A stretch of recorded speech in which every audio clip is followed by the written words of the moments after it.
కాలంలో ఒక బ్రాహ్మణయ్యకి ఇద్దరు కుమార్తెలు ఉన్నారు. ఇద్దరికి చాలా స్నేహం. అయితే ఒకరోజు వాళ్ళ నాన్నగారు ఒక డజన్ మామిడి పళ్ళు, ఒక 2 గుర్తుల ద్రాక్ష పళ్ళు తీసుకొచ్చారు. పెద్ద అమ్మాయి చేతికి ద్రాక్ష పళ్ళు, రెండో అమ్మాయి చేతికి మామిడి పళ్ళు ఇచ్చి తినమన్నారు. అయితే ఇక్కడ పెద్ద అమ్మాయికేమో మామిడి పళ్ళు ఇష్టం, చిన్న అమ్మాయికి ద్రాక్ష పళ్ళు ఇష్టం. నాన్నగారు వ్యతిరేకంగా పెట్టేశారని వీళ్ళిద్దరూ ఒకరినొకరు చూసుకుంటూ ఆశ్చర్యంతో నోటు మీద చేయబెట్టుకొని ఆలోచిస్తూ ఉన్నారు. ఈలోపు వాళ్ళమ్మ నవ్వుతూ వచ్చి ఇద్దరినీ సమానంగా పంచుకోమంది. అయితే సరే అని చెప్పి మామిడి పళ్ళు సమానంగా పంచుకున్నారు. ద్రాక్ష పళ్ళు కూడా గుర్తు వలుచుకొని లెక్క వేసుకొని సమానంగా పంచుకున్నారు. ద్రాక్ష పండు ఏమైందంటే ఒకటి ఎక్కువ ఉండిపోయింది. అది ఎవరికి ఇవ్వాలి? నాన్నకి ఇచ్చేద్దామా అని అక్క అన్నది. చెల్లెలేమో అమ్మకి ఇద్దామంది. లేదు అక్క నువ్వు తినే అంది. చెల్లెలేమో సమానంగా ఉండాలి, అయితే నాన్నకి ఇస్తాను లేదా అమ్మకి, మనం మాత్రం ఈ పండు తినకూడదు అని ఇద్దరు వాదించుకున్నారు. చివరికి వాళ్ళ నాన్నగారికి గొడవ తెలిసి ఈ పళ్ళ గురించి ఎందుకు ఇంత రాద్ధాంతం చేసుకుంటున్నారో అర్థం కాక నవ్వుకున్నాడు. వాళ్ళ వయసు 7-8 లోపే ఉంటాయి. అయితే వాళ్ళ నాన్నగారు ఆ ద్రాక్ష పండును తీసుకుపోయి పెరట్లో పాతి పెట్టమని చెప్పారు. పెరట్లో పాతి పెట్టిన తర్వాత ఒక 6 నెలలకి ద్రాక్ష పళ్ళు రావడం మొదలుపెట్టాయి. అయితే అప్పుడు అక్క అనుకుంది ఈ గుర్తంతా నాన్నకే సొంతమని, చెల్లెలేమో అమ్మకి సొంతం. అప్పుడు తండ్రి వచ్చి ఇంటిల్లు పాది పంచుకుందామని పంచాడు.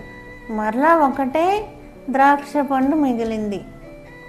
ఈసారి వాళ్ళ పెరట్లో పెంచుకోవడానికి ఖాళీ లేదు. ఏం చేయాలా అనుకుంటూ ఉండగా చెల్లెలు అమాయకంగా వెళ్తున్న ఒక ఉడత చేతికిచ్చింది. ఆ ఉడత దాన్ని ఎంతో సరదాగా తీసుకొని పోయింది. పోతే పోయింది కదా, ఇంకా అది మరిగి వెనకన పెరట్టు చెట్టు కాసిన ద్రాక్ష పళ్ళని తినేయడం మొదలుపెట్టింది.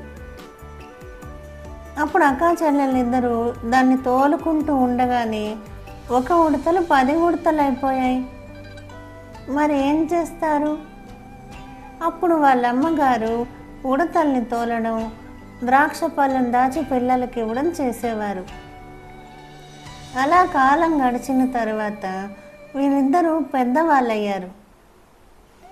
అయితే వీళ్ళిద్దరికీ నాన్నగారు ఒక ఉంగరం చేయించి తెచ్చారు. ఎవరికి నచ్చితే వాళ్ళ ఆ పూటకు పెట్టుకోండి, నా స్తోమతకి ఇది దొరికిందని. అప్పుడు అక్క ఏమో చెల్లెలకి ఇస్తుంది, చెల్లెలు అక్కకి ఇస్తుంది. మరలా ఇద్దరు కలిపి అమ్మకిచ్చారు. వాళ్ళ అమ్మగారేమో నా చేతికి సరిపోదిదని. చివరికి ఆ ఉంగరాన్ని కూడా వాళ్ళు దాచుకోవడానికి పెట్టెలో పెట్టారు. వీళ్ళు ఇలా చేసుకోవడం చూసి నాన్నకి కొంచెం భయం వేసింది. వీళ్ళు అతి ప్రేమించుకుంటున్నారా, అతిగా వాదించుకుంటున్నారా అని. వాళ్ళలో మార్పు తీసుకురావడానికి ఆయన వాళ్ళు నిద్రపోతుండగా ఆ ఉంగరాన్ని 2 ముక్కలు కోసేశాడు. ఆ తర్వాత ఆయన ఉంగరం ఇచ్చాను కదమ్మా ఏది అని అడిగాడు.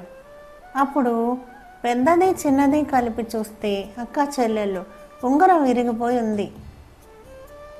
అప్పుడు మాత్రం ఇద్దరు అక్క చేసిందని చెల్లి, చెల్లి చేసిందని అక్క చెప్పుకోవడం మొదలుపెట్టారు. అప్పుడు వాళ్ళ నాన్న చెప్పారు, మంచి ఇద్దరూ పంచుకున్నప్పుడు చెడునెందుకు ఒకరిపైన ఒకరు తోసుకుంటున్నారు? ఈ ప్రశ్న వాళ్ళ నాన్నగారు అడగగానే అక్క చెల్లెలిద్దరూ ముక్కును వేనేసుకున్నారు. నేను చిన్నతనం నుంచి ఏదిచ్చినా సమానంగా పంచుకుంటున్నారు, ఆఖరికి ఉంగరమైనా సరే, నింద మాత్రం ఎందుకని సమానంగా పంచుకోలేదని ఆయన అడిగాడు. దానికి అక్కా చెల్లెలిద్దరూ తలదించుకున్నారు. అప్పుడు ఆ ఉంగరాన్ని నేనే విరగొట్టానని, అక్కా చెల్లెళ్ళ సంబంధంలో మంచి మాత్రమే కాదు చెడును కూడా పంచుకోవాలని, అప్పుడు అక్కా చెల్లెళ్ళు అవుతారని ఇద్దరికీ నాన్న బుద్ధి చెప్పాడు. దాన్ని చూసిన తల్లి ఎంతో సంతోషించింది. ఈ కథ ఎలా ఉందో చెప్పండి. ఇది మా సొంత కథ. Subscribe please. జై పైడిమాంబ, జై గణేష.